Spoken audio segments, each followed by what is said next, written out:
En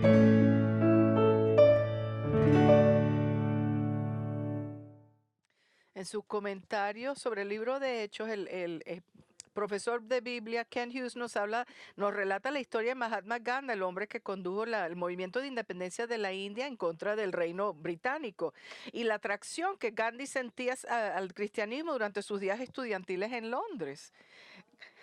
Él escribe que Mahatma Gandhi comparte en su autobiografía que en sus días estudiantiles en Inglaterra, él estaba muy conmovido al leer los evangelios y en verdad estaba considerando convertirse al cristianismo y esto además parecía ofrecer una solución verdadera al problema de del sistema de casta que dividía a la gente de la India. Entonces un domingo él fue a un servicio de iglesia y decidía que le iba a pedir al ministro que le diera información sobre salvación y otras doctrinas. Pero cuando Gandhi entró al santuario, los ujieres rehusaron sentarlo y le sugirieron que él fuera a alabar con su propia gente. Él se fue y nunca regresó. Dice, bueno, si los cristianos tienen un sistema de casta, dice, bueno, para eso me quedo hindú. Y eso se quedó hindú. Pero qué lástima que esto le pasó a Gandhi. Y qué vergonzosa manifestación de prejuicio de parte de los ujieres de esa iglesia. No solamente los hombres estaban completamente errados en rechazar a Gandhi cuando estaba preguntando sobre Cristo, pero lo que dijeron es completamente en opuesto de lo que es el cristianismo bíblico, porque Jesús lo que quiere es ganar almas y él recibe a cualquiera que venga a él para la salvación. Todos son bienvenidos, el que esté buscando salvación. No importa el color de su piel, no importa su identidad étnica, no importa sus antecedentes religiosos, sus antecedentes sociales. Entonces, bueno, fácilmente se puede entender porque las personas del mundo que no son cristianos puedan excluir a gente de sus grupos. Bueno, es porque en su orgullo, el pecado, el orgullo, puede que menosprecien a cualquiera que les sea diferentes. Porque esta es la manera de pensar, el comportamiento del hombre caído, del hombre depravado, su egocentrismo, todo eso lo pone a pensar a todos menos de sí mismo. Todo el mundo está por debajo de él. Entonces lo que hace es menospreciar al que no sea igual a él. Y como resultado, el mundo en que vivimos es un mundo de prejuicio y de racismo, precisamente. Y este es el mundo en que vamos a estar hasta que el día que llegue el Señor, regrese el Señor Jesucristo. Pero lo que se nos hace mucho más difícil entender y soportar es como una iglesia, como las iglesias pueden excluir a ciertas personas o rechazarlos precisamente por diferencias raciales, diferencias étnicas, cuando el Nuevo Testamento nos habla tan claramente en contra de este comportamiento. Y uno de los lugares en la Escritura a donde Dios lo hace muy claro que Él está en contra de todo tipo de prejuicio y que todos son bienvenidos a la iglesia de Cristo es en Hechos 10. El Hechos 10 que empezamos a estudiar la semana pasada. Entonces se acordarán, el propósito de este capítulo es para decirnos cómo el mensaje del Evangelio por fin llegó a los gentiles. Y entonces en vista de esto, nos ayuda a saber que en la época de Hechos 10, esta época histórica, la iglesia ya tiene como 10 años de existencia, habiendo nacido el día de Pentecostés 10 años previo. Entonces, por estos 10 años, el mensaje del Evangelio no es que se ha quedado quieto, no ha estado paralizado. Ha estado avanzando, sigue en movimiento, progresando en la vida de muchas personas. Y esto lo sabemos porque lo leemos en los libros, en las palabras de Hechos. No, en Hechos 2:47, y el Señor añadía cada día el número de ellos los que iban siendo salvos. Y en Hechos 5:14, y más creyentes en el Señor, multitud de hombres y de mujeres se añadían constantemente al número de ellos. En Hechos 6:1, por aquellos días al multiplicarse el número de los discípulos. Y también leímos en 9:31 cómo las iglesias estaban creciendo y crecían más iglesias en Judea, en Galilea y en Samaria. Pero mientras es verdad que se seguían salvando almas y se formaban nuevas iglesias, por los primeros 10 años la iglesia, el avance del evangelio, básicamente eran solo judíos y eran solo los judíos, almas judías, iglesias judías que se estaban formando y salvando. aparte de algunos samaritanos que leemos que vinieron a fe en el capítulo 8 de Hechos, a estas alturas la iglesia de Jesucristo era exclusivamente judía. Pero eso no fuera la intención del Señor para su iglesia. Entonces, mucho antes que el Señor enviara a sus discípulos que llevaran el evangelio a todos los confines de la tierra, esto significa a los gentiles, Él había revelado que la iglesia por la cual Él iba a comprar a través de su muerte se compondría de judíos y de gentiles. Entonces, habiendo explicado en Hechos 10 que Él es el buen pastor que da su vida por sus ovejas, Jesús entonces dice en Juan 10:16 que sus ovejas no solo van a ser judías, sino van a ser gentiles también. Miren, Juan 10:16 dice, tengo otras ovejas que no son de este redil, a esas también me es necesario traerlas y oirán mi voz y serán un rebaño con un solo pastor. Ahora, ya vemos que este era el plan desde el comienzo del Señor para su iglesia. Iban a haber judíos y gentiles bajo Él como el único pastor y Señor. El único Señor y pastor. Pero por 10 años, nada más en verdad hemos tenido ovejas judías en el rebaño. Entonces la única excepción, aparte de los samaritanos, que ya mencionamos, que de cualquier modo los samaritanos eran parte judíos, era el etíope eunuco que Felipe condujo a Cristo. Pero este hombre regresó a Etiopía y no se sabe qué pasó con él. No tenemos ningún récord bíblico de qué pasó cuando él regresó a África, si se formaron iglesias, no hay nada que nos diga qué fue el resultado de esta conversión. Entonces, efectivamente, la iglesia de Jesucristo permanecía exclusivamente judía por estos primeros 10 años. Pero, señores, ahora todo va a cambiar con la conversión de un gentil. Este gentil se llama Cornelio y toda su casa. Y entonces de ahora en adelante, no solamente en Hechos, pero en la historia de la iglesia, gentiles van a empezar a entrar en la iglesia y ser unos con sus hermanos judíos. Pero antes de que esto pueda suceder, el Señor le tiene que cambiar el corazón a Pedro. Acuérdense que Jesús le dio las llaves del reino a Pedro en Mateo 16. Y el punto de darle estas llaves, el propósito, es que Pedro era el escogido por el Señor para abrir la puerta de la salvación, no solamente al pueblo judío, sino a los gentiles también. Entonces ya le ha abierto la puerta de salvación al pueblo judío. Entonces lo hizo en el día de Pentecostés cuando proclamó el evangelio a miles de personas que llegaron a recibir salvación. Y él también participó en la salvación de los samaritanos orando que los samaritanos recibieran al Espíritu Santo.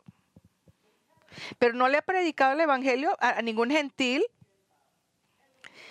Y el motivo es porque Pedro, aun siendo creyente en Cristo, todavía se le hace difícil soltar esos prejuicios tan arraigados que tienen los judíos en contra de los gentiles. Entonces, para que Pedro le pueda proclamar a Cristo a Cornelio, para proclamar el evangelio, primero tiene que tener un cambio muy drástico en su manera de pensar sobre los gentiles. Se tiene que cambiar su modo de pensar sobre lo que a él lo criaron a pensar. A él lo criaron como judío, que los gentiles son impuros ante Dios y que entonces el judío no se puede asociar con ellos porque si no podrían ser contaminados. Entonces esa fue su crianza. Eso era normal en esa era. Todos los judíos se criaban con esa manera de pensar. Y entonces lo que vimos la semana pasada, en los primeros versículos del capítulo 2, el Señor nos da dos escenas muy únicas. Son dos visiones que le dieron, una a Cornelio y una a Pedro. Entonces, en la visión que se le dio a Cornelio, un ángel le dice a Cornelio que mande a buscar a Pedro, que está en Jope, está a 30 millas sur de donde está Cornelio en Cesarea. Y el motivo que está mandando a buscar a Pedro es porque Pedro le va a decir a él cómo él puede recibir salvación. Efectivamente, cómo Cornelio puede ser reconciliado con Dios. Cómo ser perdonado por sus pecados, cómo estar en una buena relación con Dios, una relación de salvación. Mientras tanto en Jope, en la segunda escena, la segunda visión ahora de Pedro, el Señor le da a Pedro esta visión, ahora con todos estos animales, tanto animales considerados limpios como animales considerados impuros, de acuerdo a la ley del Viejo Testamento. Y el Señor le dice en esta visión, lo manda que él coma de estos animales sin distinguir entre los limpios y los impuros. Entonces la primera reacción de Pedro es de protestar, de quejarse. Él nunca ha comido ninguna comida que no se considere kosher, que no se considere pura en los ojos judíos. Nunca había comido lo que es una langosta, nada de eso, se consideraba todo comida contaminada. Pero, pero Señor ahora le está explicando que ahora en la revocación de esta ley del Viejo Testamento sobre las restricciones de dieta, que la visión no es solamente revocada de la ley dietética, pero que la visión primordialmente sobre personas. Mira, que el Señor, ya él no puede considerar impuro ya nada, porque ya Pedro no puede ver a los gentiles como impuros inferiores moralmente a los judíos. Ya no tiene que pensar que los judíos son limpios y los gentiles son sucios. Ya no tiene que pensar que los judíos son mejores que los gentiles y que asociarse con un gentil lo va a contaminar. Todo ese modo de pensar se acabó.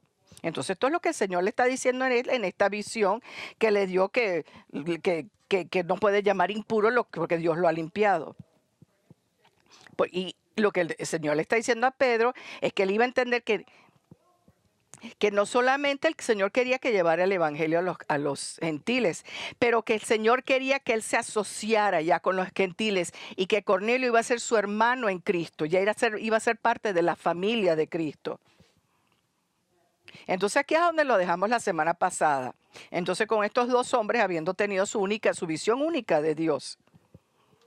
Entonces, como resultado de su visión, Cornelio efectivamente despachó a 2 de sus sirvientes y un soldado a Jope para buscar a Pedro, para traérselo.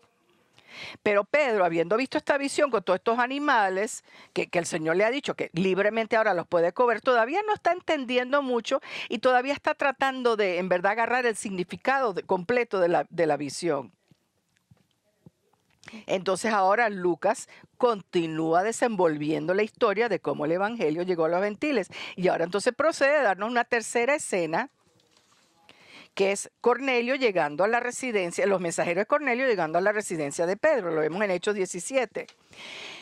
Mientras Pedro estaba perplejo pensando en lo que significaría la visión que había visto aquí, los hombres que habían sido enviados por Cornelio, después de haber preguntado por la casa de Simón, aparecieron a la puerta y llamando preguntaron si ahí se hospedaba Simón, el que también se llamaba Pedro. Y mientras Pedro meditaba sobre la visión, el Espíritu le dijo: mira, 3 hombres te buscan, levántate pues, desciende y no dudes en acompañarnos porque yo los he enviado. Entonces Lucas nos está diciendo, continúa, mientras Pedro está perplejo pensando en lo que todo esto está significando, los hombres que Cornelio envió ahora llegan a la puerta de la casa. Entonces están ahí. O sea, aquí es donde estamos en el momento.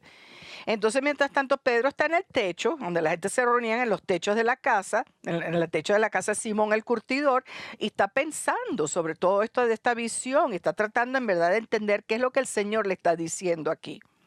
Pero mientras tanto, en toda esta pensadera, el Espíritu de Dios le dice que hay 3 hombres abajo buscándolo, y el Espíritu de Dios le dice que bajara. Levántate, desciende y no dudes en acompañarlos porque yo los he enviado. Eso que no dude, no titubee, que baje y los busque porque son enviados por Dios. Mire, señores, esto es importantísimo. Porque Pedro ahora se va a ver enfrentado con un tremendo problema. Él no lo sabe todavía. Pero los hombres que lo están esperando abajo son gentiles. Esto significa que estos hombres no son judíos. Y a estas alturas, él nunca en su vida se ha asociado con alguien que no sea un judío. Nunca ha tenido una relación cercana con ningún gentil. Nunca ha comido con un gentil, nunca ha tenido gentiles en su casa, mucho menos hospedándose con él. Él ha vivido completamente separado de cualquier contacto con un gentil en su vida. Totalmente separado. Pero el Espíritu de Dios ahora lo ha mandado que él vaya a estos hombres, que no dude, y que estos hombres han sido enviados una orden divina, a través de una orden divina. Entonces, ¿ahora qué va a hacer Pedro? Entonces va a reaccionar a los gentiles de la manera que los criaron, o va a romper de sus tradiciones y va a obedecer al Espíritu de Cristo. Bueno, Lucas nos dice ahora lo que pasó y continuamos en Hechos 10:21. Pedro descendió a donde estaban los hombres y les dijo: He aquí, yo soy el que buscáis. ¿Cuál es la causa por la que habéis venido? Y ellos dijeron a Cornelio el centurión, un hombre justo y temeroso de Dios y que es muy estimado por toda la nación de los judíos, le fue ordenado por un ángel, un santo ángel que te hiciera venir a su casa para oír tus palabras. Entonces los invitó a entrar y los hospedó. Entonces vamos a parar ahí. Entonces, habiendo bajado, habiéndose introducido a los tres hombres, entonces Pedro le pregunta por qué lo están buscando, qué es lo que necesitan, por qué Entonces ellos le explican sobre Cornelio, que es un hombre militar, un centurión, un hombre de alto rango, que es un hombre religioso, un hombre que le teme a Dios, pero un hombre gentil, pero temeroso de Dios, como dice, que era un ángel, había enviado, lo había mandado a que enviara a buscar a Pedro para que Pedro le llevara un mensaje. Entonces, esto son órdenes divinas, todo esto es lo que está pasando. Entonces, fíjense lo que Pedro dice. Los invita a entrar y los hospedó. Mire, señores, esto no es ninguna cosa insignificante de parte de Pedro. Esto nos revela un cambio increíble en su modo de pensar, un cambio mayor en su pensar. Esto nos revela que Dios está trabajando en el corazón de Pedro, lo está iluminando al significado de la visión que le dio. Parecería que Pedro, invitando a estos gentiles a entrar a su casa, dándole comer, dándole hospedaje, que eso no se oía de un judío de esa época, eso fue algo radical, porque esto es un cambio radical de todo lo que Pedro se había criado para conocer cuando se veía a los gentiles. Esto es completamente en contrario de lo que este hombre había conocido toda su vida. James Montgomery Boyce nos explica lo que la persona típica judía, cómo hubiera reaccionado bajo estas circunstancias. Él dice, normalmente, un judío hubiera dicho, mira, un placer conocerlos, pero ustedes se tienen que quedar afuera en la calle, no pueden entrar. O podrías haberle dicho, mira, si ustedes bajan un poquito más en la calle, ahí hay una posada donde se pueden quedar. O les podría haber dicho, pueden acampar en la playa, creo que ahí podrán estar bien. Pero ningún judío ortodoxo hubiera invitado a un gentil a entrar a su casa, no se hubiera sentado en la misma mesa con un gentil, no hubiera tenido ninguna convivencia con ellos, estaba prohibido. Completamente prohibido. Y eso no es lo que hizo Pedro. Esto es muy importante. Invitando a estos gentiles a hospedarse con él, Pedro ahora está rompiendo con tradiciones de toda su vida, tradiciones judías, está rompiendo con sus prejuicios en su manera de pensar. Y lo está haciendo primeramente porque el Espíritu de Dios lo ha mandado a que él se asocie con estos hombres gentiles. Y además, segundo, porque el ya significado de la visión suya está empezando ya a hacérsela muy clara, que Dios ya le ha dicho que no debe pensar ya más de los gentiles como personas impuras. Tenemos que entender, esto fue una acción de parte de Pedro audaz y valiente, porque tomó mucho valor y mucha integridad piadosa para romper con estas tradiciones, estos prejuicios que tenía él arraigadas de toda su vida. Romper con estas tradiciones, pero obedecer al Señor y a las Escrituras. Pero esto es algo que todos estamos llamados a hacer. No, aunque lo admitamos o no, todos tenemos prejuicios, todos tenemos maneras de pensar erradas sobre muchas cosas que hemos tenido y que cargamos con nosotros dentro de nuestras vidas cristianas. Pero entonces la pregunta que nos tenemos que hacer, cuando el Señor le enseña sus prejuicios, sus pecados y sus maneras de pensar erradas, ¿usted está dispuesto a cambiar y obedecer a las Escrituras, no importa lo que le cueste? Ese es el problema. Y puede que le cueste, le cueste fuertemente sus amistades, sus relaciones muy cercanas, su reputación, puede hasta financieramente cambiar su modo de pensar. Pero como seguidor de Jesucristo, usted tiene que estar dispuesto a obedecer a su Señor, no importa lo que le cueste. Pero aquí hay algo que los tiene que dar ánimo. Cuando Dios está trabajando en su vida, enseñándole estos prejuicios que tienen que cambiar, estas tradiciones hechas por hombres que violan las Escrituras, Cuando Él está enseñando y estos errores que usted tiene, este pecado que usted tiene, Él con gracia y gradualmente le irá preparando el corazón para que usted esté dispuesto y preparado para hacer estos cambios. El cambio no nos viene fácil. Y parece ser más difícil mientras uno envejece. Pero el Señor está con nosotros en estos cambios, trabajando en nosotros. Fíjense cómo el Señor había estado trabajando en la vida de Pedro, paso por paso, preparándolo con este encuentro con estos gentiles y pronto su encuentro con Cornelio. El primer paso que el Señor le dio a Pedro para irse asociando con los gentiles, que el Señor soberanamente lo envió a investigar sobre la conversión de los samaritanos. Esto fue un gran primer paso, porque Pedro fue criado para odiar a los samaritanos, casi al igual que los gentiles. Los samaritanos eran una raza mixta, eran parte paganos y parte judíos, y ellos eran despreciados y rechazados por el pueblo judío. Los judíos, como decía Juan en su evangelio, los judíos no se reunían con los samaritanos, pero el Señor estaba trabajando en el corazón de Pedro, dejándolo ver la salvación de los samaritanos, viendo, siendo testigo de la gracia y del amor de Dios en la vida de estas gentes. Entonces Pedro estaba empezando a ver lo enorme que es el amor de Dios y qué tan pequeño había sido su pensar, qué tan cerrada tenía la mente.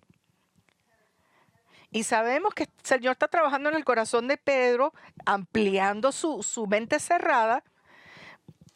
¿Y por qué lo sabemos? Porque el último versículo de Hechos 9:43. Pedro se quedó en Jope muchos días con un tal Simón curtidor.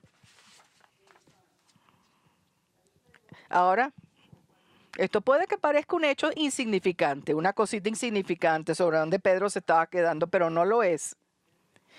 Y como les había dicho ya en un mensaje previo, el trabajo del curtidor involucraba tomaban los pellejos de los animales y los convertían a cuero. Y entonces esto involucra que no lo puedes hacer sin tocar el animal muerto. Y eso era completamente prohibido en la ley, de acuerdo a la ley mosaica. En otras palabras, Simón el curtidor era impuro, era un hombre impuro. La persona típica judía no hubiera tenido nada que ver con él. Entonces, él hubiera sido también rechazado completamente de la sociedad judía. El hecho de que Pedro se haya quedado en su casa ya nos enseña que Dios estaba trabajando en el corazón de Pedro. Entonces le está rompiendo esas barreras, esas defensas, ampliando su modo de pensar, ayudándolo a sobrellevar esos prejuicios que habían sido parte de su crianza.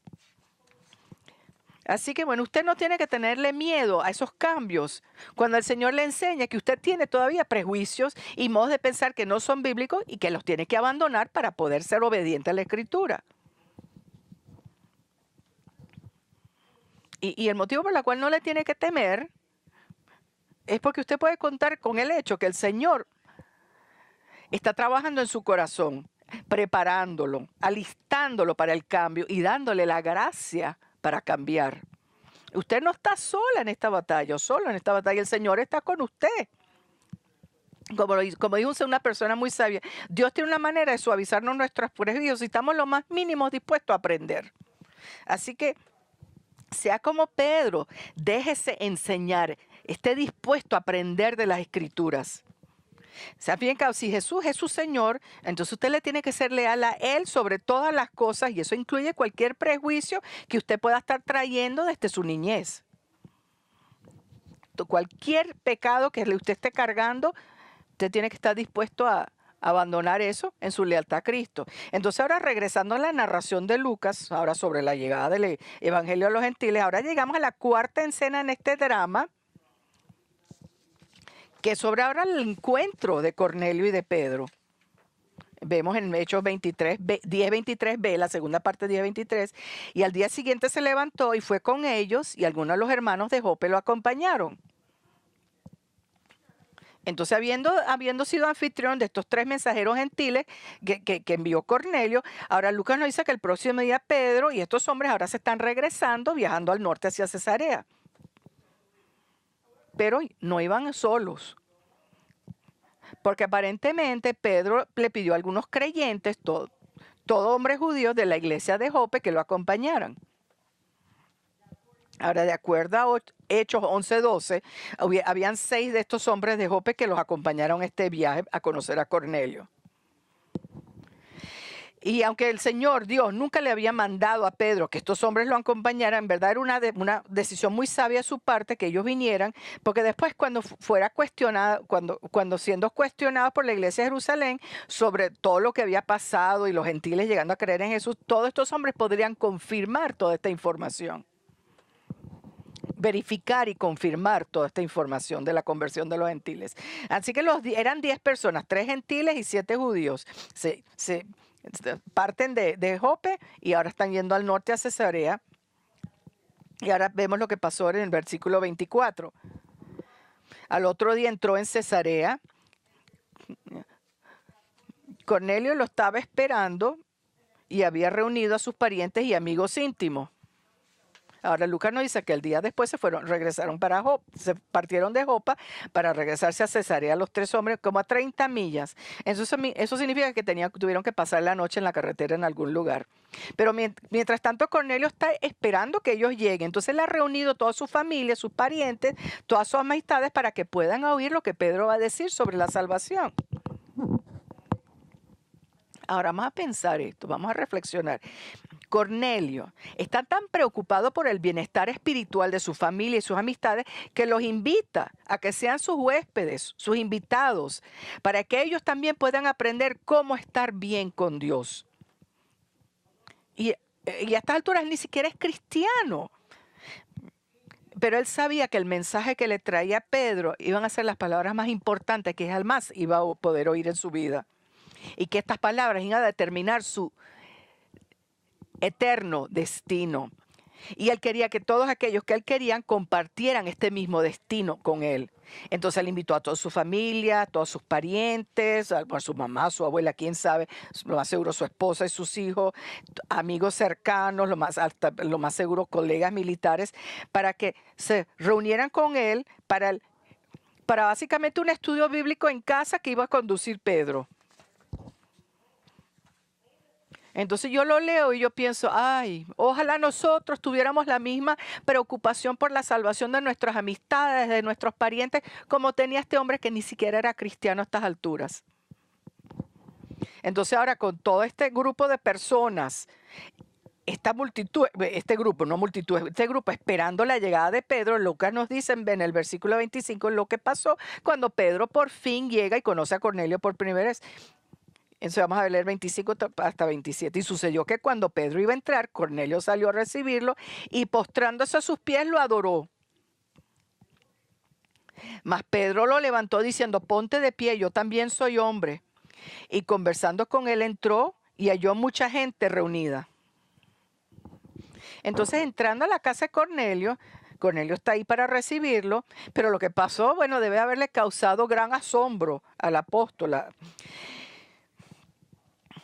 En vez de Cornelio estarse jactando de su posición en la milicia, de estar sobre Pedro, siendo Cornelio romano, y Pedro, que era un pescador humilde, judío, Cornelio se postra a los pies de Pedro y lo empieza a alabar.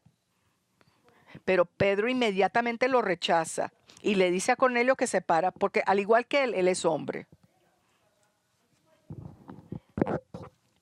Entonces, no creemos que hay ninguna otra escritura que nos diga que no se deben alabar santos como esta.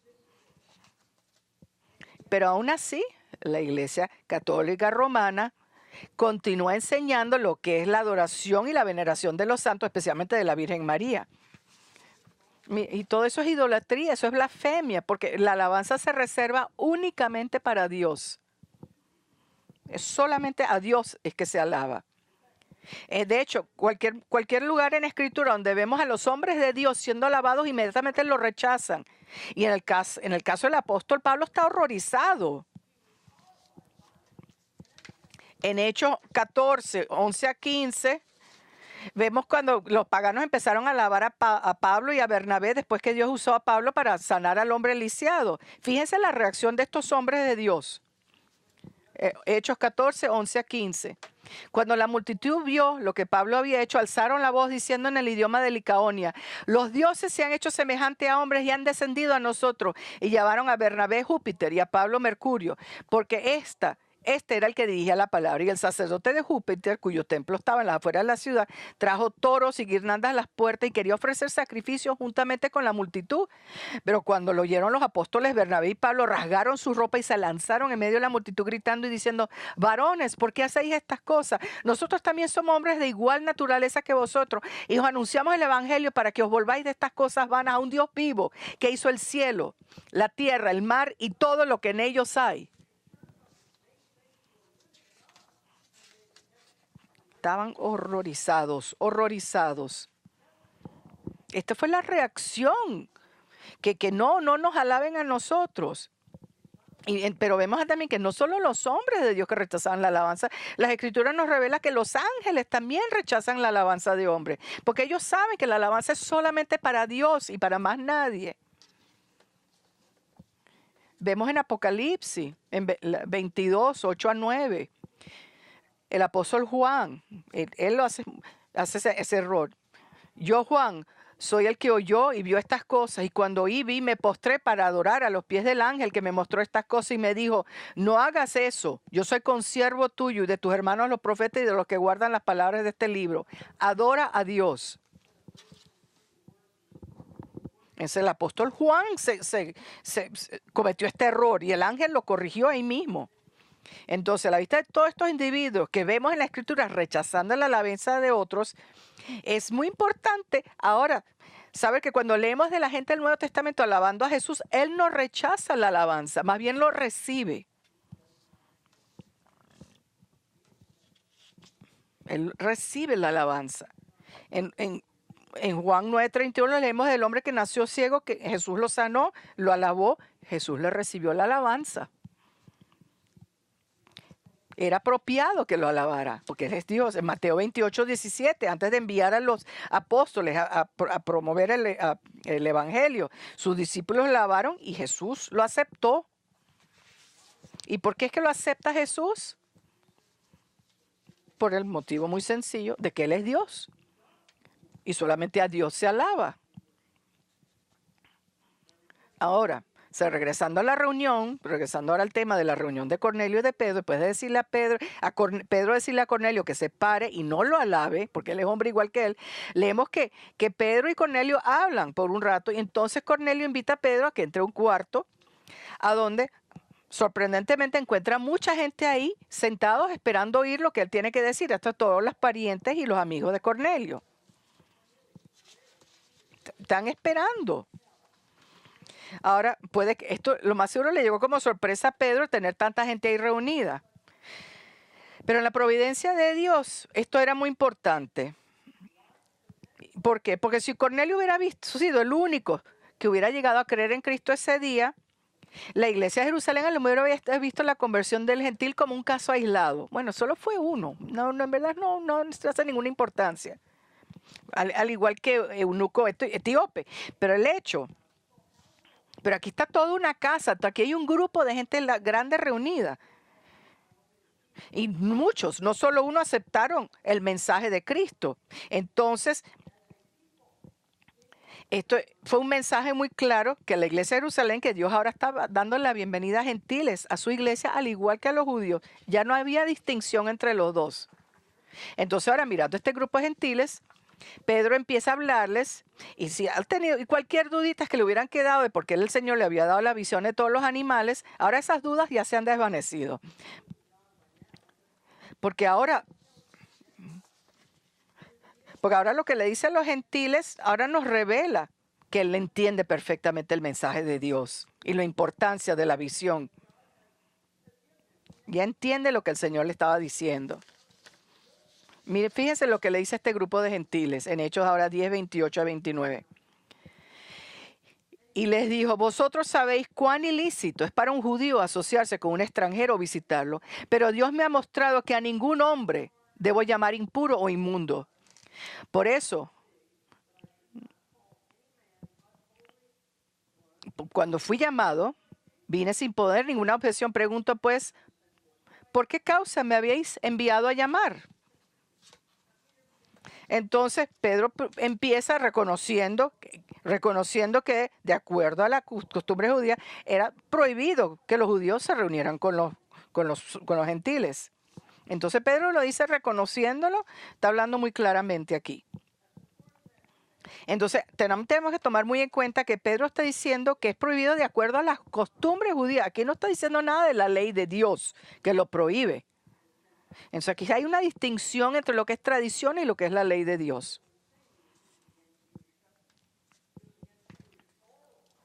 Entonces no hay ninguna ley bíblica que prohíbe a una persona judía de tener contacto social con un gentil. Pero sí era la costumbre judía que los judíos no se reunían con los gentiles por temor a que fueran ritualmente contaminados. Precisamente como hemos dicho antes, los gentiles se consideraban impuros, ceremonialmente impuros. Mira, entonces aquí hay una ilustración. Les acuerdo cuando los miembros del Sanedrín trajeron a Jesús a la casa de Caifás, el alto sacerdote, y lo llevaron a la sede del pretorio de Poncio Pilato.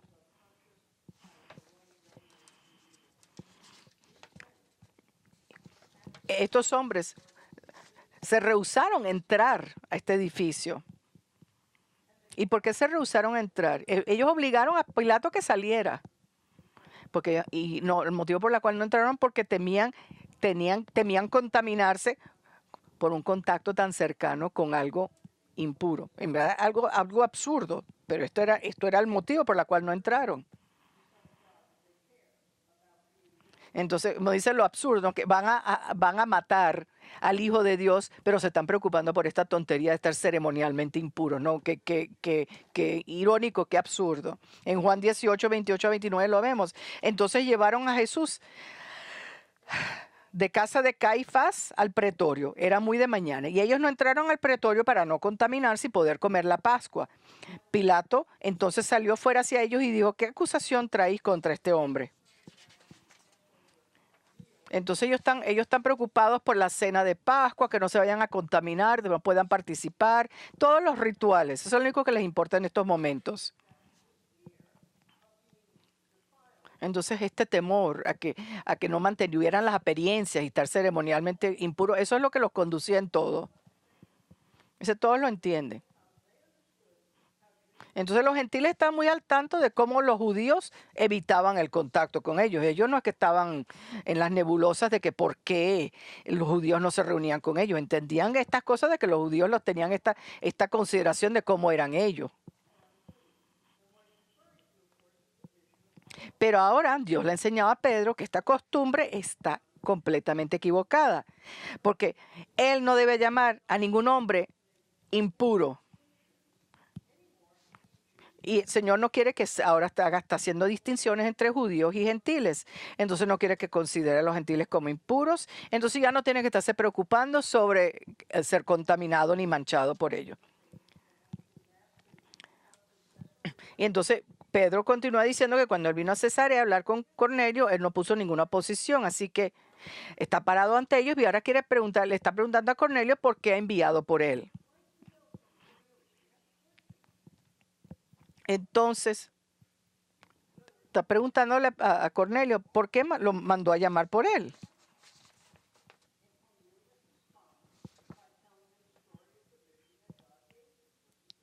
Y Cornelio le responde ahora con la visión que el Señor le dio a él. A esta misma hora, hace 4 días, estaba yo orando en mi casa a la hora 9 y he aquí un hombre con vestiduras resplandecientes se puso delante de mí y dijo, Cornelio, tu oración ha sido oída, tus obras de caridad han sido recordadas delante de Dios. Envía pues a Jope a llamar a Simón, que también se llama Pedro. Él está hospedado en casa de Simón el curtidor, junto al mar. Por tanto, envié por ti al instante y has hecho bien en venir. Ahora pues, todos nosotros estamos aquí presentes delante de Dios para oír todo lo que el Señor te ha mandado. Ahora, no tenemos en verdad que repetir, repasar estos versículos, porque repiten lo que esencialmente cubrimos la semana pasada. Pero sí hay un par de cosas, un par de verdades muy importantes que tenemos que resaltar, especialmente sobre este último comentario, lo último que le dice Cornelio a Pedro. Estamos aquí presentes delante de Dios para oír todo lo que el Señor te ha mandado. Entonces es difícil imaginarse por qué Pedro le tiene que preguntar a Cornelio por qué lo mandó a llamar.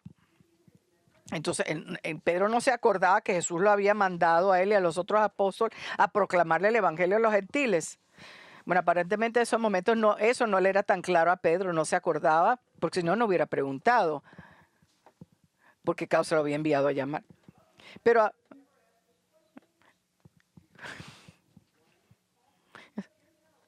entonces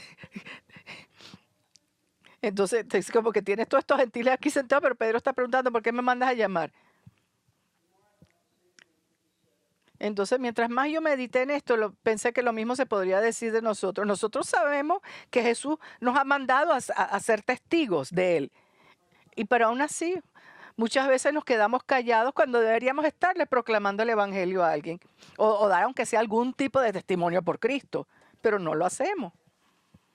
Y mientras ahorita se nos hace fácil ver que Dios le ha abierto una puerta muy claramente a Pedro para que él dé el testimonio de Cristo, al fin y al cabo, el Señor lo ha hecho súper obvio. Tiene un grupo de gente ahí que no son salvas, sentadas ahí esperando a ver qué es lo que Él va a decir. Pero ¿cuántas veces el Señor le ha abierto una puerta a usted, una oportunidad divina para hablarle a alguien sobre Cristo y usted no atraviesa esa puerta, no toma esa oportunidad? Así que es importante que nos sigamos acordándonos a nosotros mismos que estamos llamados a ser testigos de Cristo. Y que tenemos que estar en la búsqueda de estas oportunidades divinas, de estas puertas que se nos abren, para no perder la vista de lo que es la voluntad de Dios. Es fácil perder la vista de lo que el Señor nos manda hacer.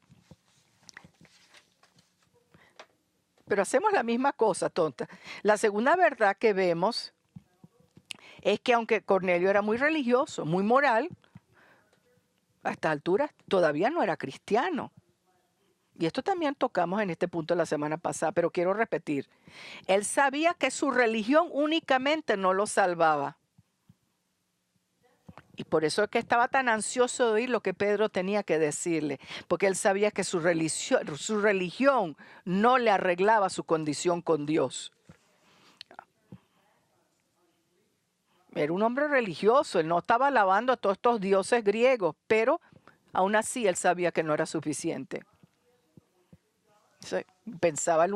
Creía en un Dios únicamente, pero todavía algo le faltaba. Y hay muchísimas personas como Cornelio, puede estar sea usted uno de esas personas, devotas a la religión, pero están perdidos porque piensan que sus propios esfuerzos, sus propias obras los están salvando.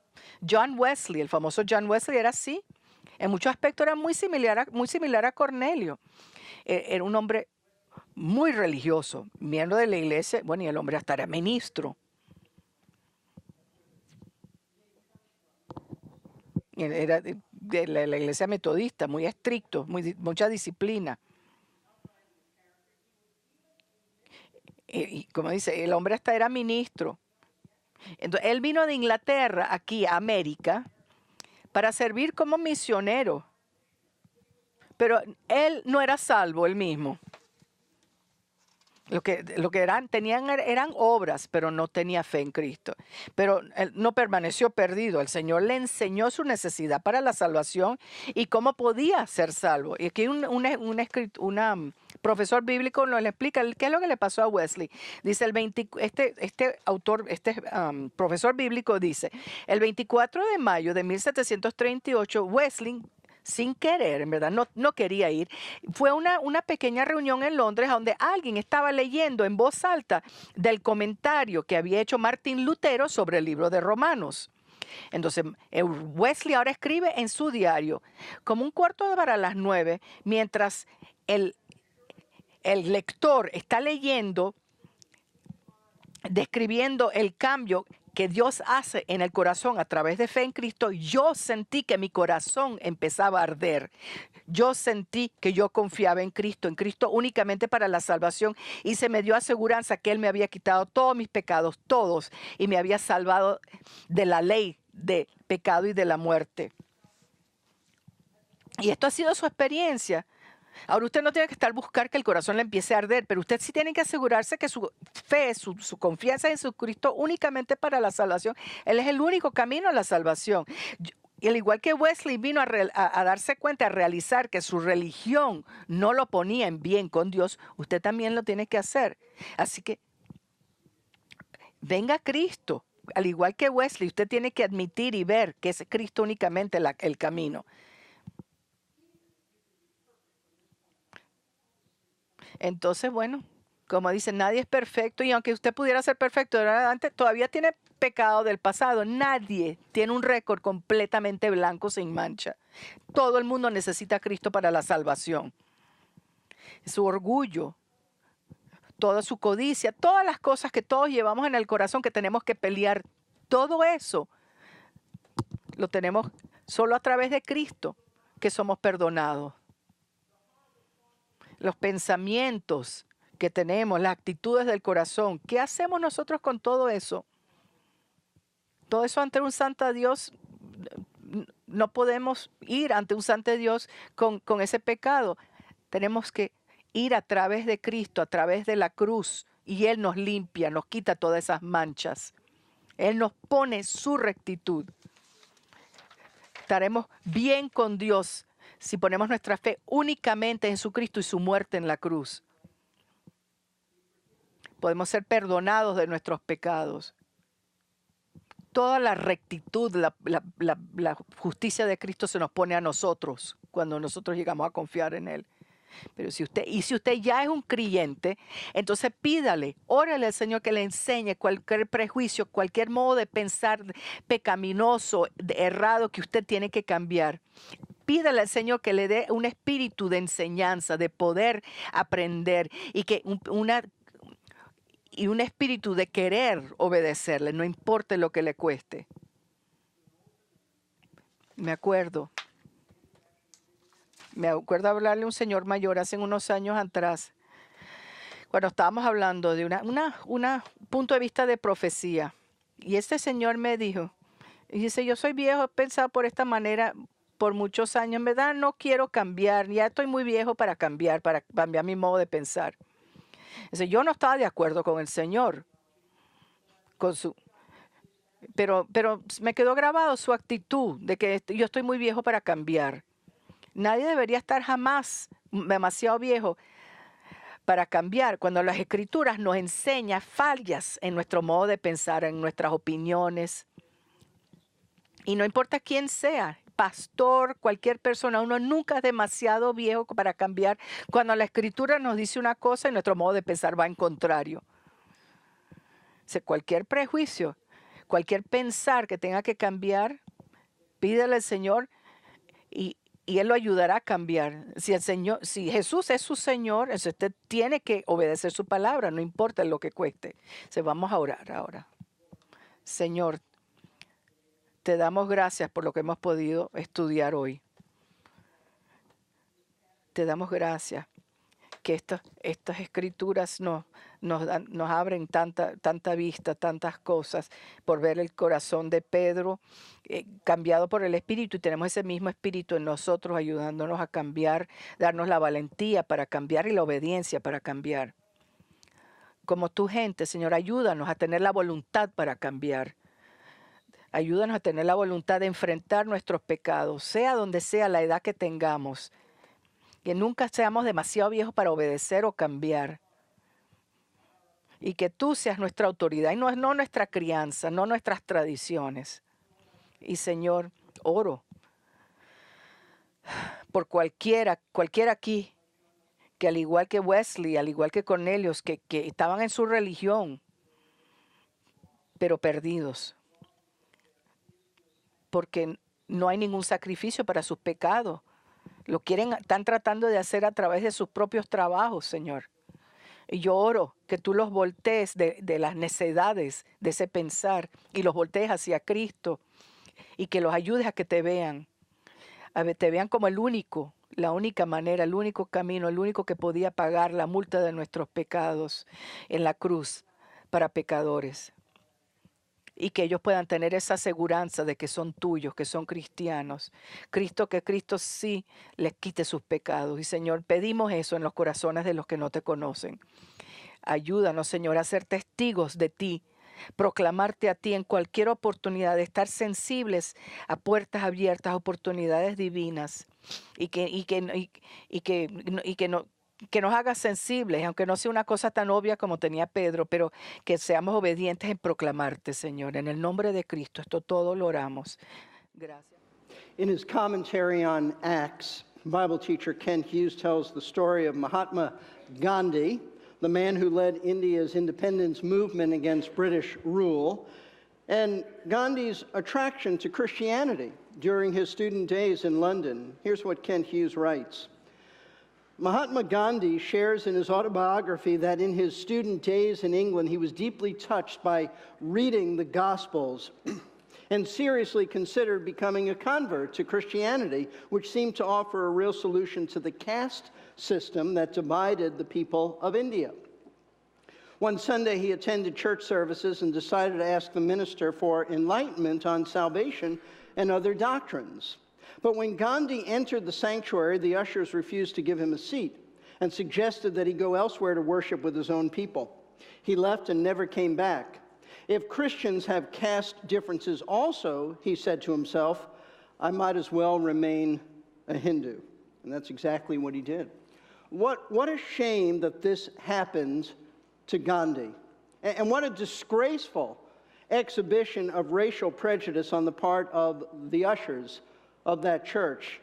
Not only were these men wrong in turning away Gandhi from inquiring about Christ, but what they did is the antithesis of biblical Christianity. Because Jesus seeks to win souls. Jesus welcomes all who come to him for salvation, regardless of the color of their skin or their ethnic identity or their religious or social background.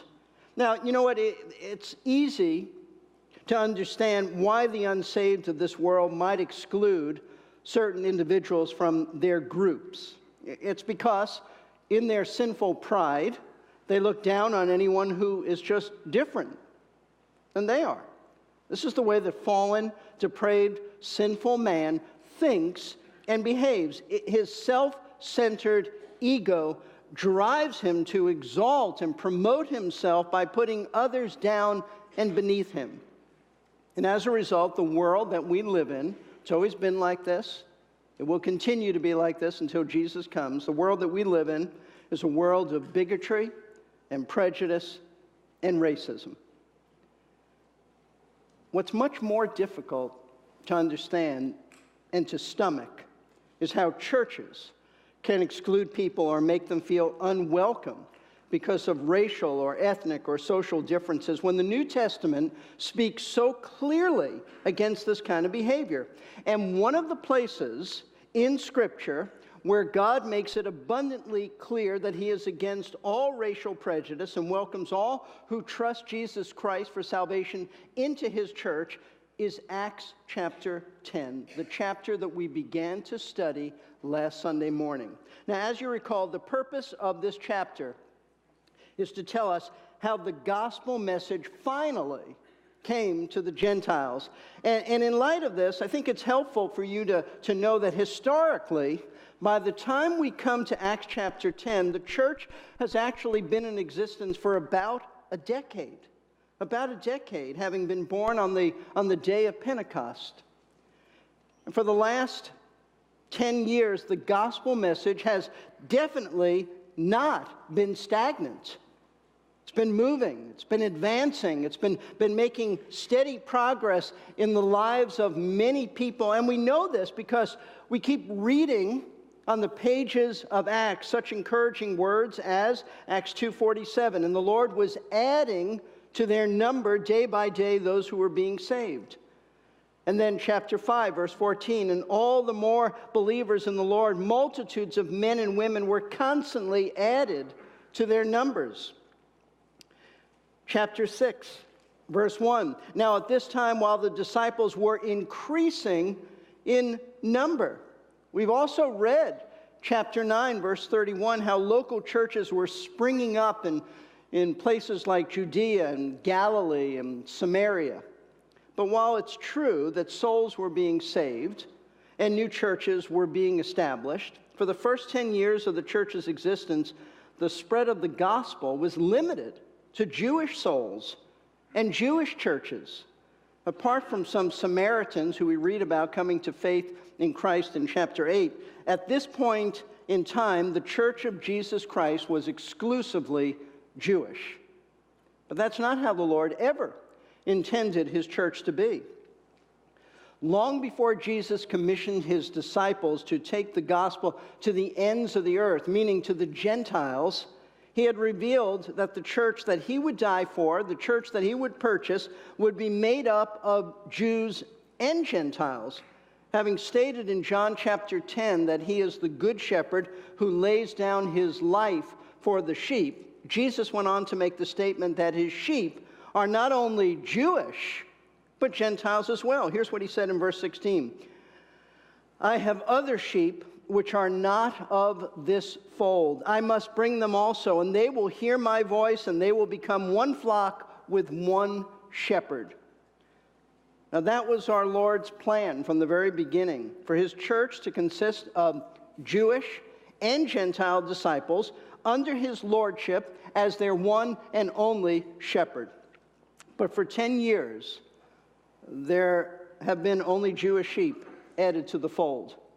The one exception to this, apart from, as I said, those Samaritans, who were partly Jewish anyway, but the one exception to all this has been an Ethiopian man who Philip led to Christ, also in chapter 8. But this man returned to Ethiopia, and there is no biblical record of what happened to him, or that a church of Gentile Ethiopians was established in Africa. There is no biblical record of what happened to this man. So the Church of Jesus Christ remained exclusively Jewish in nature for the first 10 years of her existence. But folks, all that's about to change in Acts chapter 10 with the conversion of a Gentile man named Cornelius and his household. And from this point on, not only in Acts, but in church history, Gentiles begin to enter the church, the body of Christ, and they become one with their Jewish brethren. But before this can happen, the Lord needs to change the heart of Peter, the man who Jesus gave the keys of the kingdom to back in Matthew chapter 16. And the point of those keys is that Peter is the one sovereignly chosen by the Lord to open the door. That's what the keys speak of, to open the door of salvation to Jewish people as well as Gentiles. Now, he's already opened the door of salvation to the Jewish people. He did that on the day of Pentecost when he preached to thousands of Jews in the city of Jerusalem, and 3,000 came to faith in Christ that day. He even had a part in opening salvation to the Samaritans by praying that the Samaritan believers would receive the Holy Spirit. But he hasn't, up to this point, preached the gospel to any Gentile. And the reason for this is because Peter, as I told you last week, though a believer in Christ, had a hard time letting go of deep-rooted Jewish prejudice against Gentiles. And so for Peter to proclaim Christ to Cornelius, he has to first experience a radical change in his thinking about Gentiles. Specifically, he must change his mind about what he was raised to believe, that Gentiles are unclean before God. And therefore, he must not have any close associations with them, or he would be contaminated. That's what he was raised to believe. That's what every Jewish person of that era was raised to believe. And that's why, as we saw last week, the opening verses of chapter 10 give us two unique scenes involving two separate visions that God gave Cornelius and Peter. In the first vision given to Cornelius, an angel tells him to send for Peter, who is staying in Joppa, which is about 30 miles south of where he was stationed in Caesarea. And the reason the the angel says to go send for Peter is because Peter's going to tell him how to be saved. Now we know more of that, as I told you last week, because chapter 11 explains that. And so Peter, he says, go send for him. He'll tell you about salvation, how to be right with God, how to have your sins forgiven, how to be in right standing and reconciled to God.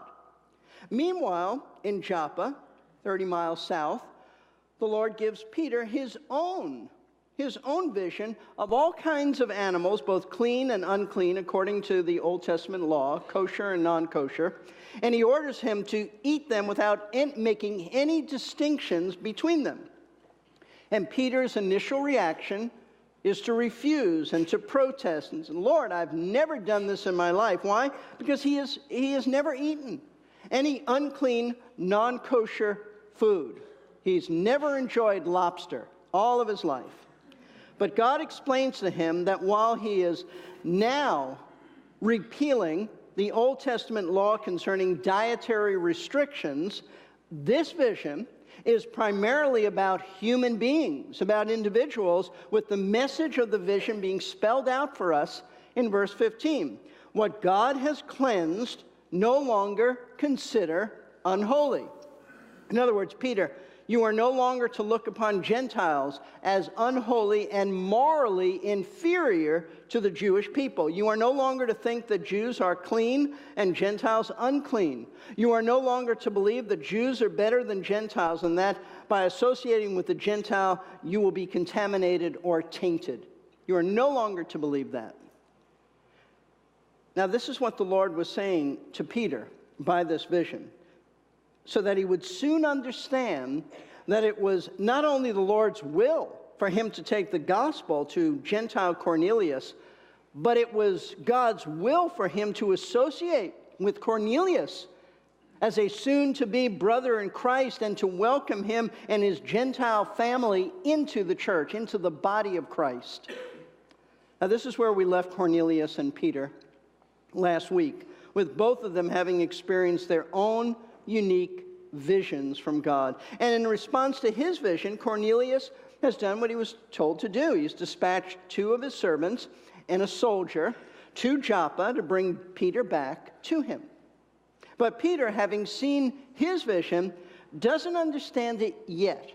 And so he's left to ponder the meaning of it. Now, these 2 visions are the first 2 scenes. There are 6 scenes in this chapter, but these are the first 2 scenes of chapter 10.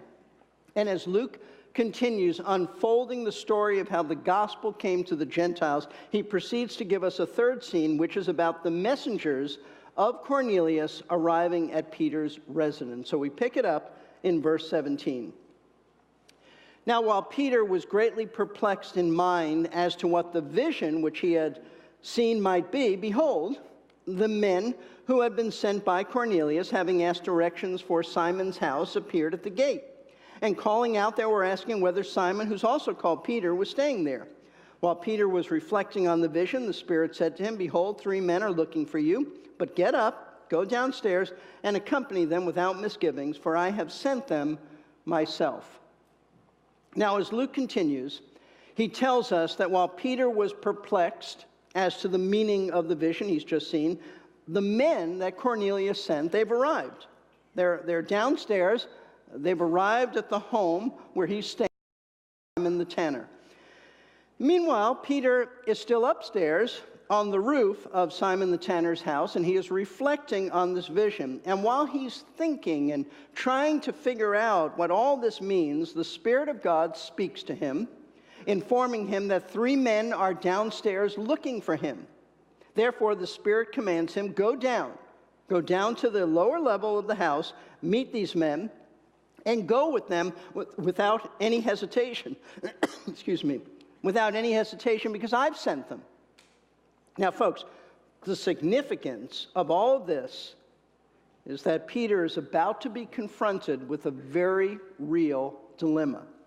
He doesn't know it yet, but the men who are waiting for him downstairs are all Gentiles, meaning they're non-Jews. That's what a Gentile means, a non-Jew. And up to this point in his life, he has never had any close associations with Gentiles. He's never eaten with any Gentile. He's never had Gentiles stay in his house. He's never stayed in a Gentile house. He has been totally segregated from any close contact with Gentiles his entire life. But the Spirit of God has just commanded him to go with these men without any hesitancy, without any doubting, because they have been sent by him by divine order. So what's Peter going to do? Is he going to react to Gentiles the way he's been brought up to react? Or is he going to break from his traditions by responding in obedience to the Spirit of God? Well, Luke tells us what happened as he continues his narrative. Verse 21 and following. Peter went down to the men and said, "Behold, I'm the one you're looking for. What's the reason for which you have come?" They said, "Cornelius, a centurion, a righteous and God-fearing man, well spoken of by the entire nation of the Jews, was divinely directed by a holy angel to send for you to come to his house and hear a message from you." So he invited them in and gave them lodging. Let's stop there.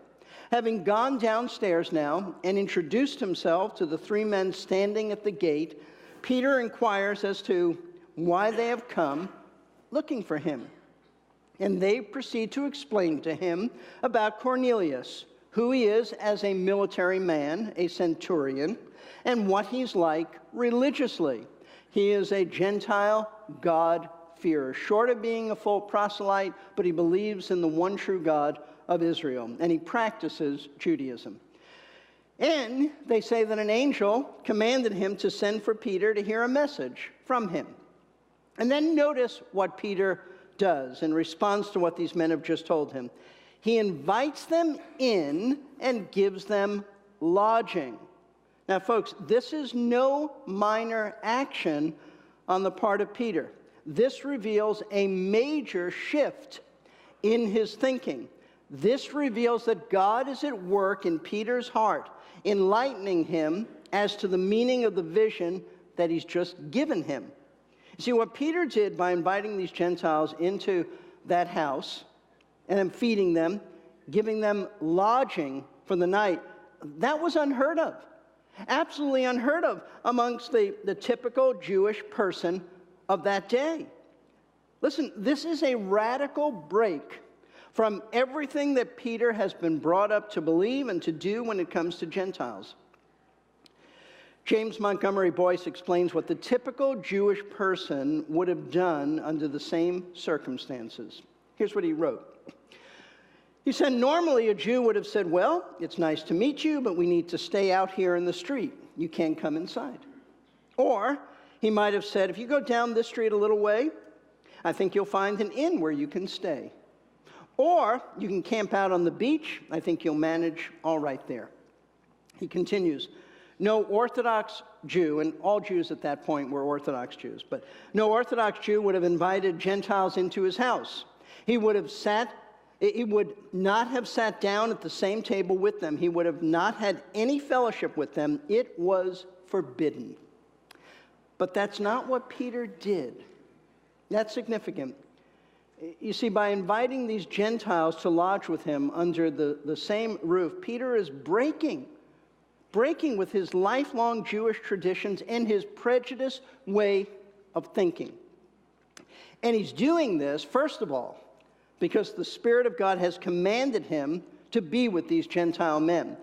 And secondly, because the meaning of his vision is just beginning to dawn upon him, that God has told him that no longer should he think of Gentiles as unclean.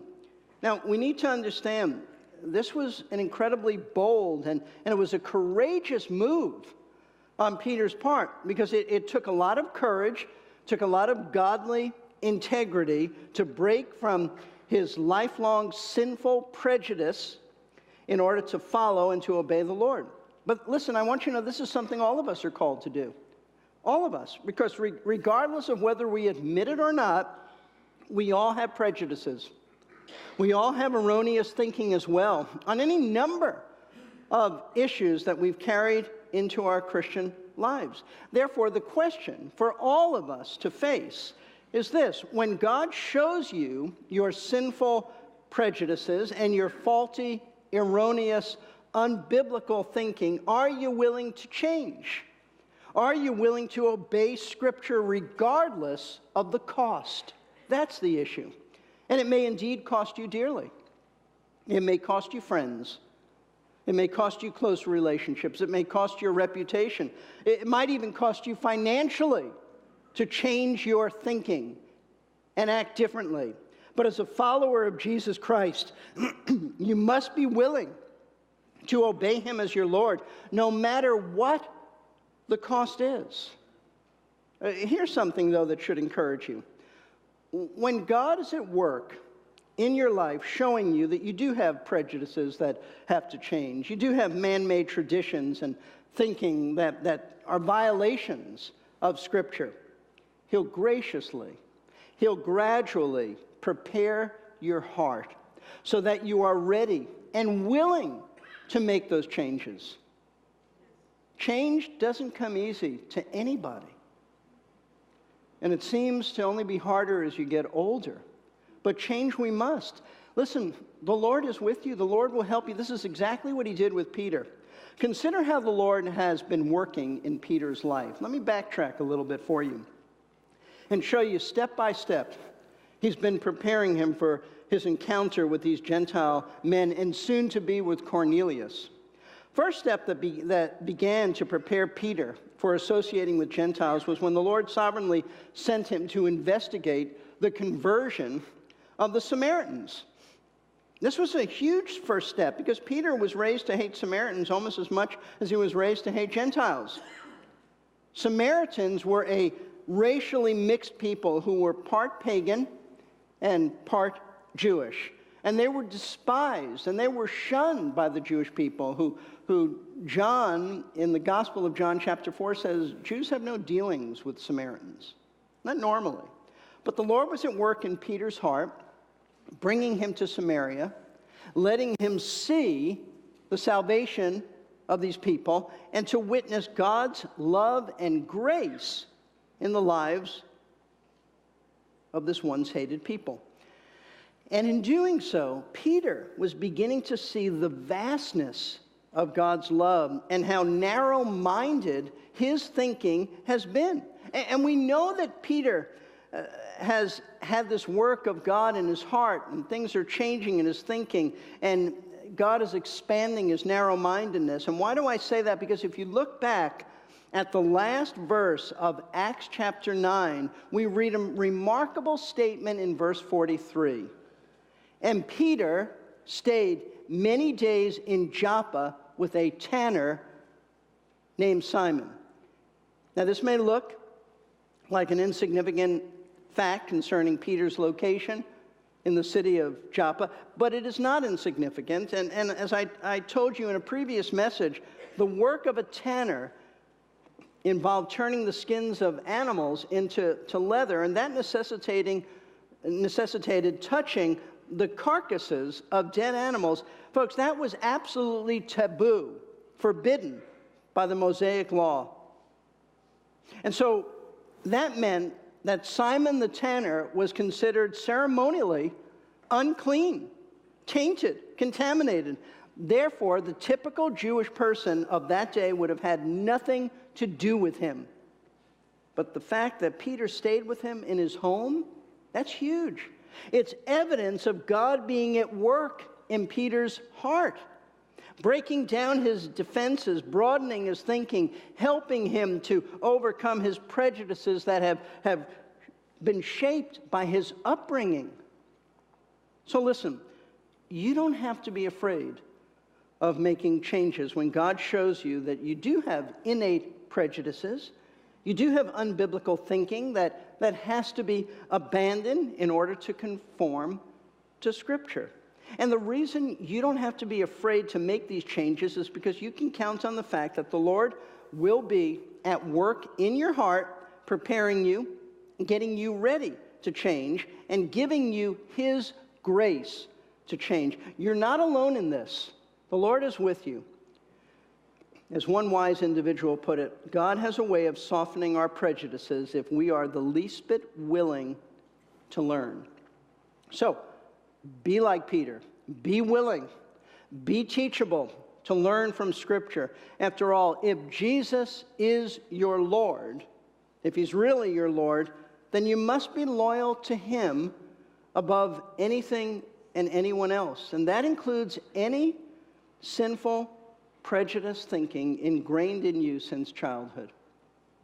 Now, returning to Luke's narrative about how the gospel came to the Gentiles, we're ready now to move on to see the fourth scene in this unfolding drama, which is about the meeting of Cornelius and Peter. We read, as verse 23 continues, "And on the next day he got up, and he went away with them, and some of the brethren from Joppa accompanied him. Now, having entertained the 3 Gentile messengers from Cornelius overnight, Luke tells us that the next day Peter and these men began to travel north to Caesarea. However, what we learn here is they didn't go alone. Apparently, Peter asked some of the believers, all Jewish men from the church at Joppa, to accompany them. Now, according to Acts chapter 11, verse 12, there were 6 of them from Joppa who joined them on this trip to Caesarea to meet Cornelius. And listen, though God never commanded Peter to do this, to ask these men to accompany him, it was really a wise decision on his part to ask them to come along, and I'll tell you why. Because later, when questioned by the Jerusalem church about the veracity of Gentiles believing in Jesus, this had never happened before, these men would be able, and they did, to verify this report. So the 10 of them, 3 Gentiles, 7 Jews, including Peter, they leave Joppa and they head north to Caesarea. And Luke tells us what happened next in verse 24. On the following day, he entered Caesarea. Now, Cornelius was waiting for them and had called together his relatives and close friends. Now, Luke tells us that the day after these men left Joppa, they arrived in Caesarea, which means that they spent the night somewhere en route. Meanwhile, Cornelius, anticipating their arrival, had gathered together his relatives and close friends so that they too could hear what Peter has to say about salvation. Now think about that. Cornelius was so concerned for the spiritual welfare of his family and friends that he invited them to his home to be his guests so that they too could learn how to be right with God. Although at this point he's not even a Christian, not even a believer. He knew that the soon-to-be message coming from Peter would be the most important words he would ever hear, and that it would determine his eternal destiny. And he wanted all those who he loved to share the same eternal destiny with him. And so he invited all of his family and relatives who lived in Caesarea, maybe his mom and dad, maybe his grandparents, certainly his wife and children, and his close friends who were no doubt his military colleagues. He invited them to join him for this home Bible study led by Peter. Listen, I read that and I think, oh, that we as believers in Jesus Christ would have the same concern for the salvation of our relatives and friends as this unsaved Cornelius did. And now with this large party of people eagerly awaiting Peter's arrival, Luke tells us in verse 25 and following what happened when Peter finally meets Cornelius for the first time. Verses 25 through 27. When Peter entered, Cornelius met him and fell at his feet and worshiped him. But Peter raised him up, saying, "Stand up. I too am just a man." As he talked with him, he entered and found many people assembled.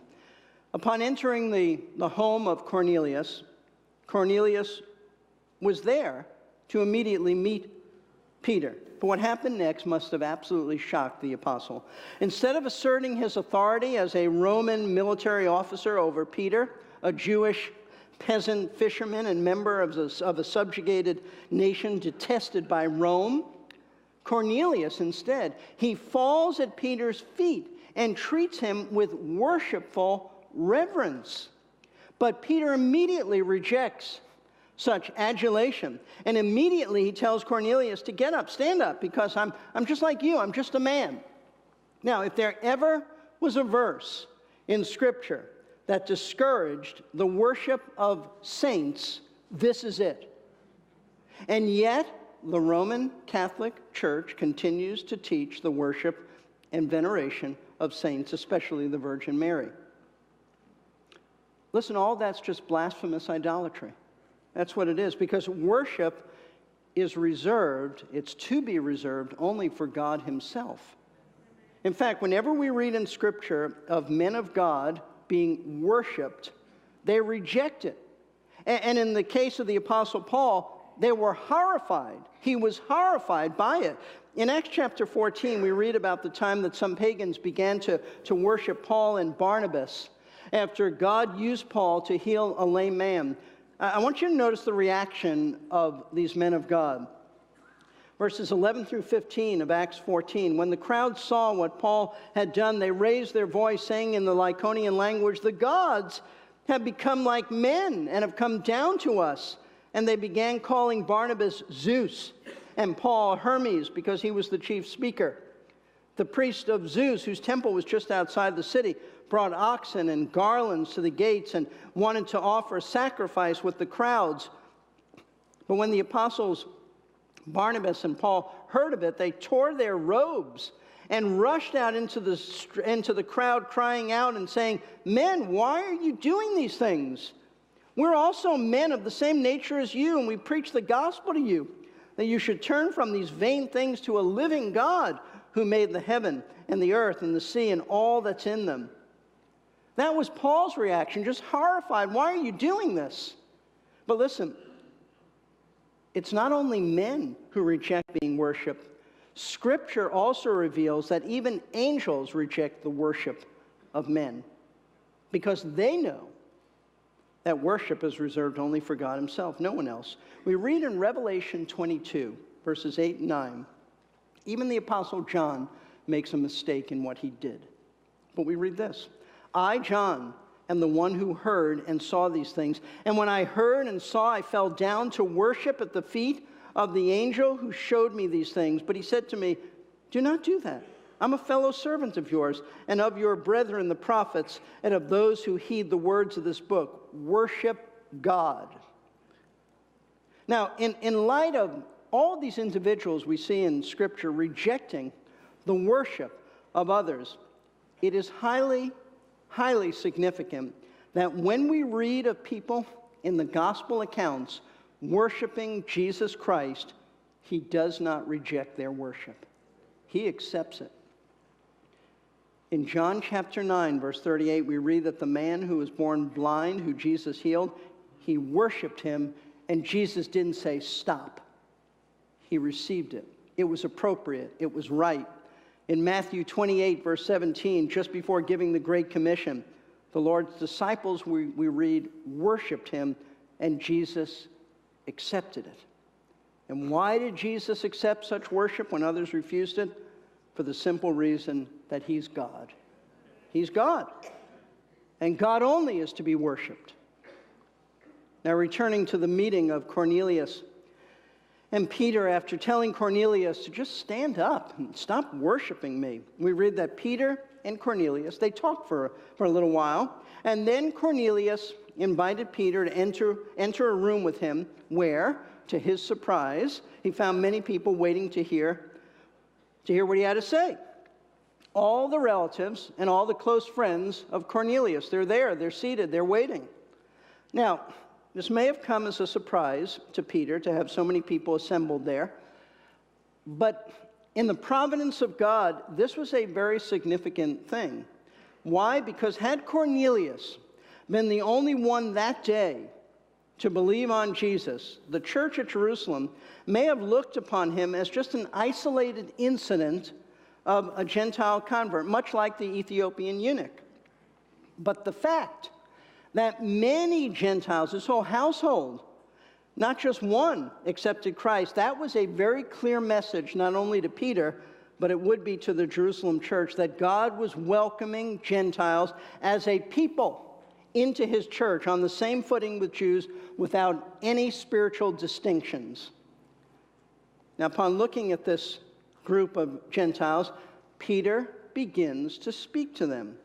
And listen, if he had any lingering doubts as to why God had given him a vision of all kinds of animals to eat, those doubts would have to have been completely gone by now, because what he tells these Gentiles reveals that he gets it. He's now fully comprehending the significance of the vision that God has given him. He now completely understands what God has been telling him. Notice what he says to this crowd of Gentiles who are before him. Verses 28 and 29. And he said to them, "You yourselves know how unlawful it is for a man who is a Jew to associate with a foreigner or to visit him, and yet God has shown me that I should not call any man unholy or unclean. This is why I came, without even raising any objection when I was sent for. So I ask, for what reason you've sent for me?" Now, Peter begins by telling them something that he acknowledges that they all understand, that they all know. They're all aware of this, that according to Jewish custom, it was forbidden for Jewish people like him to socialize with Gentiles. Now, it's important that you understand that Peter is not saying that this was against the law of God. It was not against the Mosaic law for him to associate with Gentiles. The law never says that. But rather what he's saying is it was against Jewish customs. It was against Jewish oral law traditions. Let me say again, there is no biblical law that forbid a Jewish person from having any social contact with a Gentile. However, it was Jewish custom that Jews were not to socialize with Gentiles for fear that they might be ritually defiled by them, because Gentiles were considered unclean. Let me illustrate this to you in an amazing illustration from Scripture. I remind you of the fact that when the members of the Jewish Sanhedrin brought Jesus, after they had arrested him, they brought Jesus from the house of Caiaphas, the high priest, to the headquarters of Pontius Pilate, the Roman governor of Judea. These men actually refused to go inside his building, inside his residence. And they forced Pilate to come out to them. Why? Because they feared that by going inside, they would become defiled by such close contact with unclean Gentiles. The absurdity of this should not be missed by any of us. They're about to murder the Son of God, but they care about being ritually defiled. That's the absurdity and the blindness of unsaved people, especially those who are religious. But here's what we read in John 18, 28 and 29. Then they led Jesus from Caiaphas into the praetorium, and it was early, and they themselves did not go into the praetorium so that they would not be defiled, but might eat the Passover.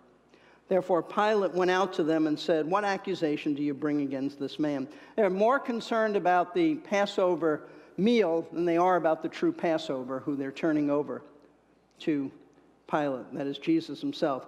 Now Peter, going back to Acts, is saying that this fear of being defiled by coming into the home of a Gentile is something that all of these people seated before him, all of them understand that. In other words, as Gentiles, they understood how Jews avoided all social contacts with them. However, he says that God has shown him that this custom is just wrong. Because God has shown him that he should not call any man unholy or unclean. And what he's referring to, of course, is the vision of all of those animals, both kosher and non-kosher animals, being clean before God. In other words, he now knows that God doesn't want him to make any distinctions anymore between Jews and Gentiles. He doesn't want him to consider Gentiles as unclean.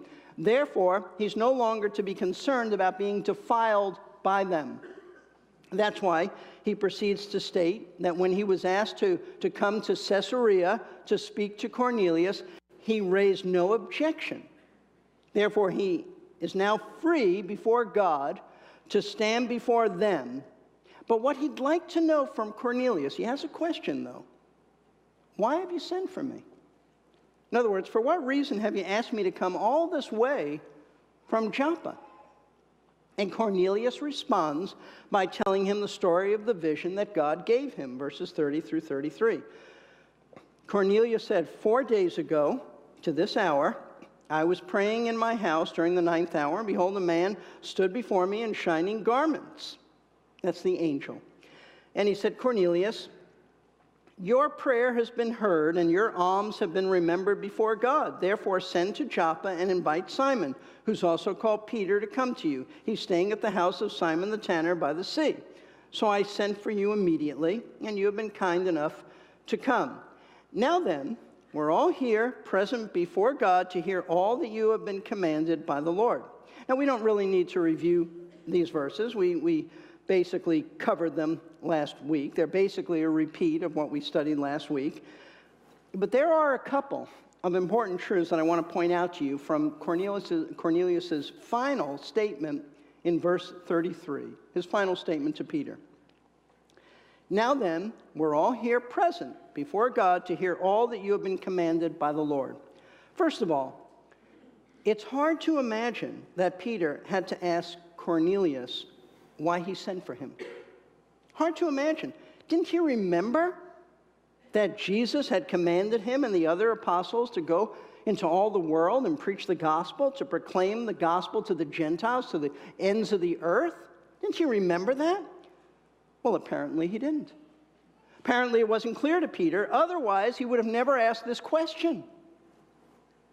Why have you called for me? You've got Gentiles sitting in front of you saying, we're here to listen to you. Why have you sent for me? But you know what? The more I thought about this, the more I thought the same thing could be said of me. The same thing could be said of us. We know that Jesus has commanded us to witness. And yet there are many times that we are silent when we should proclaim the gospel to someone, or at least, if not being able to proclaim the whole gospel, at least give some kind of a witness for Christ, but we don't. We don't. We keep quiet. And while it's easy for us to see that God had opened a door for Peter to witness, I mean, how obvious does God have to make it to Peter? When a whole group of unsaved people are sitting in front of you, eager to listen to you, how obvious is that? But how many times has the Lord opened a door to us to speak to somebody about Christ, and we don't go through that open door? So it's important for us to keep reminding ourselves that we have been left on earth to be witnesses for Christ. We are to be on the lookout for open doors. As Paul puts it in Ephesians, we are to redeem the time, for the days are evil. Otherwise, it's just easy to lose sight of God's will. That's what Peter did. He lost sight of it. So why have you sent for me? I mean, it's silly. But we do the same silly thing. Second truth I want you to see from these verses is that although Cornelius was religious, he was upright in character, he still wasn't saved. We touched on this last week, but I want to reiterate this. He still wasn't saved.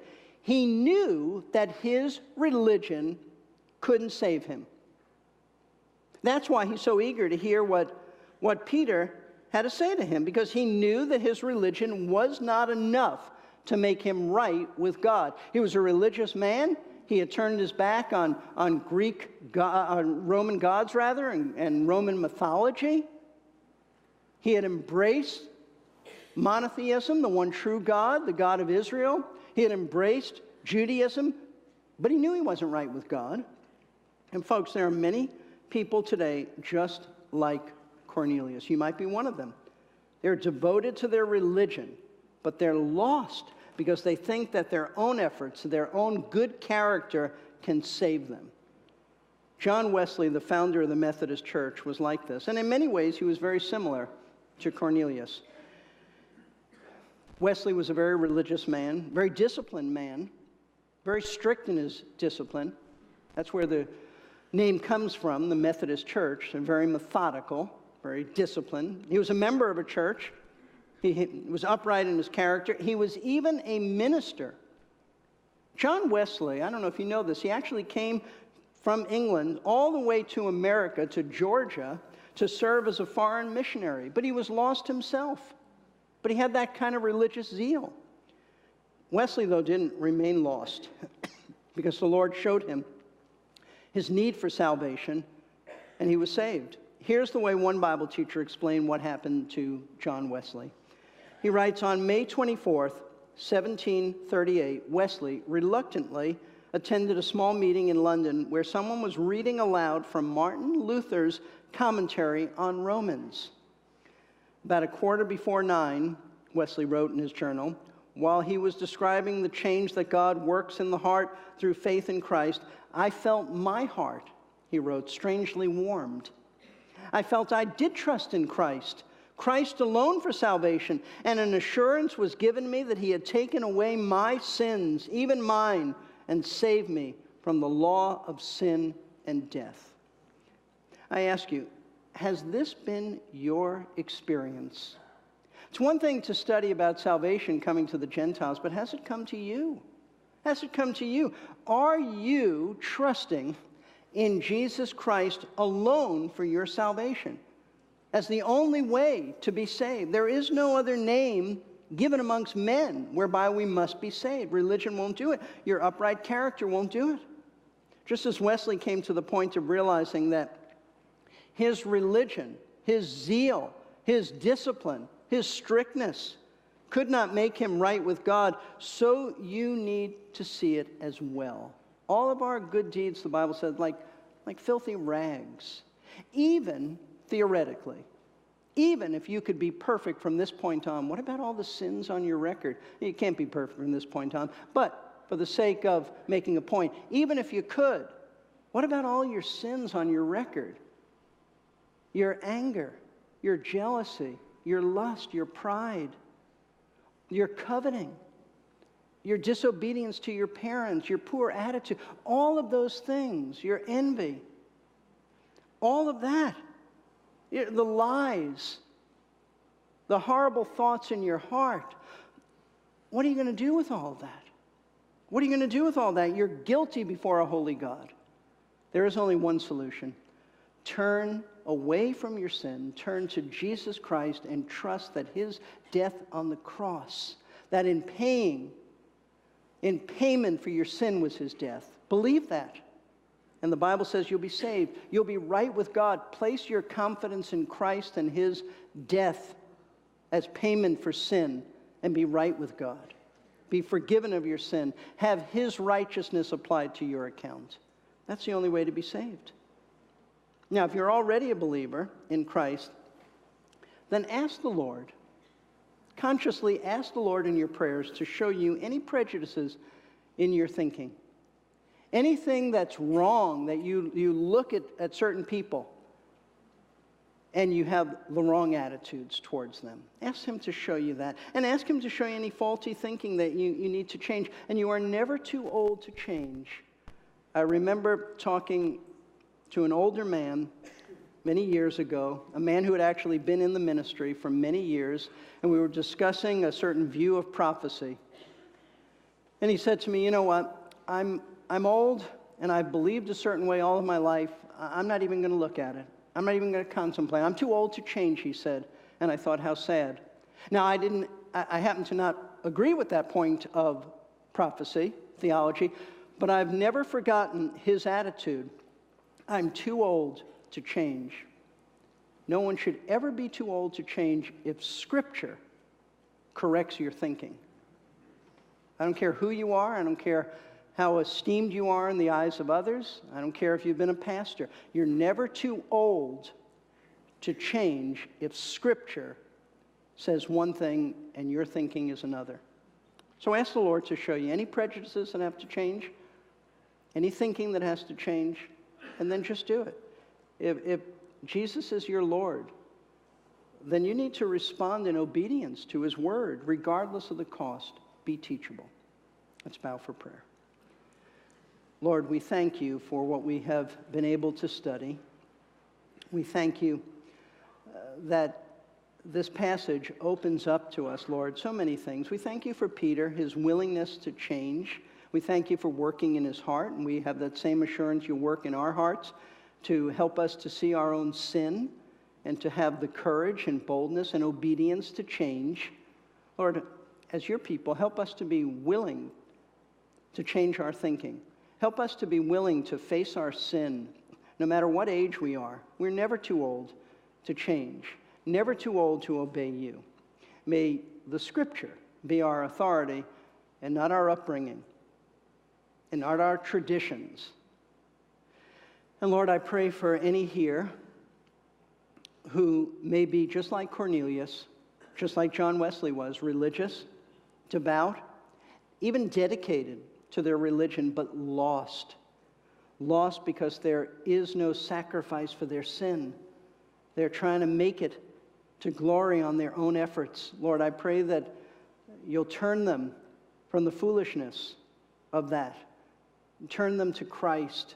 Help them to see you, Lord, as the one and the only one who paid the ransom, who died on the cross on behalf of sinners.